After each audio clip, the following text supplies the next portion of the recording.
Hey everybody, welcome back to another episode of On Attachment.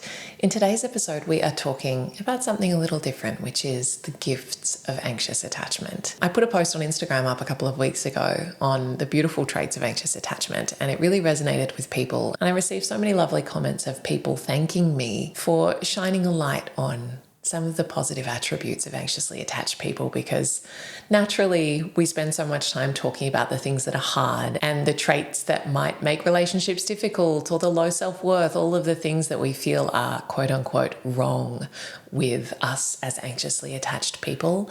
And so I thought it might be nice to shift focus to all of the things that are beautiful about folks with anxious attachment, the traits that I see as being absolute gifts and that make you a beautiful partner, friend, colleague, family member, because there is truly so much goodness in anxiously attached people. And I think it's important that we acknowledge that and really own those gifts, rather than always seeing ourselves as some sort of project that needs fixing or a problem that needs solving. Okay, so let's dive into this conversation around the beautiful traits of anxious attachment. And the way that I want to structure this is sort of inspired by a quote that I really love from Alexandra Solomon, who's a therapist and author, which is that our wounds and our gifts are next door neighbors. And so as I share each of these gifts of anxious attachment, I'm also going to talk about just like the underbelly side of it, or what can happen when we maybe lack self-worth or we are in less healthy relationship patterns. So sort of looking at the way that these traits can express when we've done the work,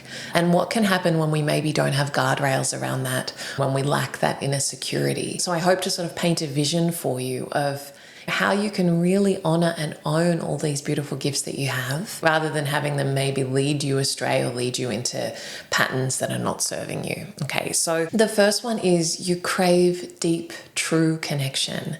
And I think that in a world where there is so much casual, superficial everything, being someone who really values depth and intimacy and connection, that is a beautiful trait. That is an asset for sure.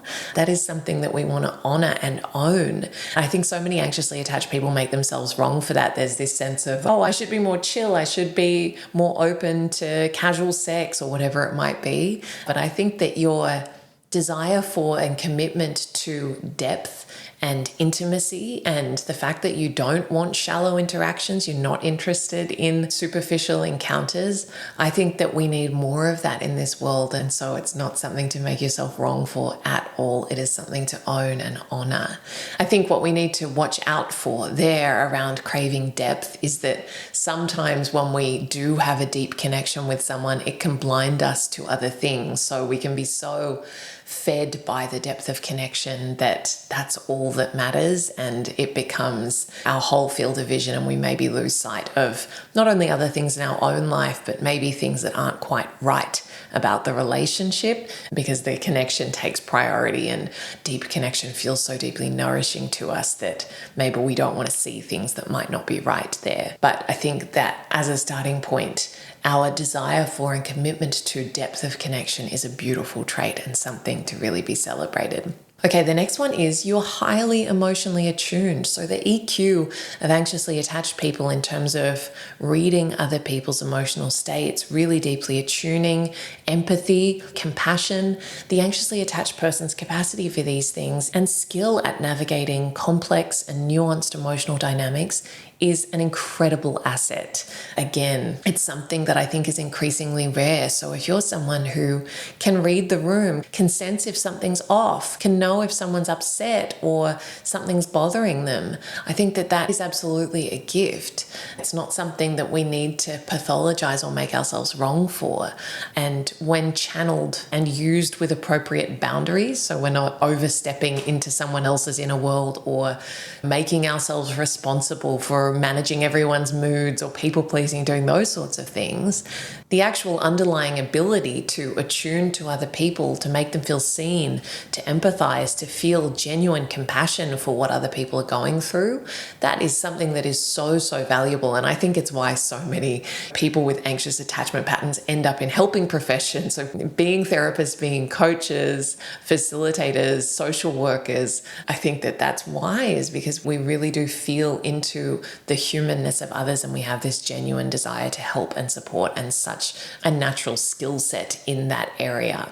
Okay, the next one is you are so growth oriented. You're so willing to reflect and self-explore and learn more and understand yourself and other people and what is driving your patterns. And that is such an asset, right? Having that willingness to look within and to question and to reflect and to integrate, that is such a valuable trait. I think the underbelly side of this is that we can maybe approach ourselves with an energy of needing to fix, thinking that there's something wrong with us. Like that desire to grow can almost feel like a bottomless pit or a horizon that we're never going to reach. It's like we maybe think that if we can just keep taking in more information or keep learning more, then we'll be able to outsmart our anxiety or outsmart the things that feel hard. And so I think there is something to be said for the way that we approach all of that growth and the energy that it comes from. But at its core, I think the willingness of anxiously attached people to do that work, to look within, to reflect, to grow, is something that will stand you in such great stead in your own inner relationship and any relationships that you have, whether romantic or otherwise. Okay, the next one is you are loyal and committed. I think that, again, in our modern world, loyalty and fidelity and commitment, these are really valuable and increasingly rare, particularly in dating culture and even in relationships more broadly. I think people are pretty quick to jump ship and to feel like someone better, something better is only a swipe away. This almost like fast food dating and relationship culture that apps and the internet and social media has promulgated. For anxiously attached people, there is this sense of, I'm in this and I'm all in. And I think that can be a really important and beautiful trait, because obviously relationships are hard. And so being willing to do the work and being in it for the long haul, being dedicated and committed and loyal, is a really beautiful and, again, increasingly rare trait. So that's not something to make yourself wrong for in and of itself. Again, the maybe not so healthy expression of this trait might be overstaying in relationships that are not working. It might be refusing to see the reality of a relationship that isn't meeting our needs, that isn't aligned. Being loyal and committed in a really imbalanced way, so where someone isn't reciprocating that at all, but we struggle to not continue giving and working and committing even when we're not being met in that effort. So I think that can be the underbelly side of this trait, even though the trait in and of itself I think is a beautiful thing and a real asset. And last but not least, you care so deeply about the people that you love. And again, this is in romantic relationships, it's family, friendships. You really deeply care, and what a beautiful thing that is. You are so generous with your love. You go out of your way to help people, to support people, to check up on people. You want to make people feel loved, and you really will go out of your way to do that. When someone's going through something hard, your instinct is to help and to support, and that makes you a beautiful friend. It makes you a beautiful partner. It makes you a beautiful family member and colleague. People know that you care. There's never a doubt in anyone's mind that you are there for them when they need you, and that you will always be there as a shoulder to cry on, or, open arms, an ear for listening. And that is such a beautiful thing, and something that you should really acknowledge about yourself and celebrate about yourself. Again, I think the only thing we need to watch for here is the tendency to invest so much in relationships that are maybe imbalanced, where you're maybe not getting that same degree of care back. And part of that can be our own difficulty in receiving, but part of it can be where we choose to invest our time and energy. So just being mindful of that potential for a mismatch in effort and care and attention. But fundamentally, your generosity of spirit and your capacity to care for and support the people around you is boundless and beautiful, and something that you should be really proud of. Okay, so those were 5 beautiful traits, gifts of anxiously attached people.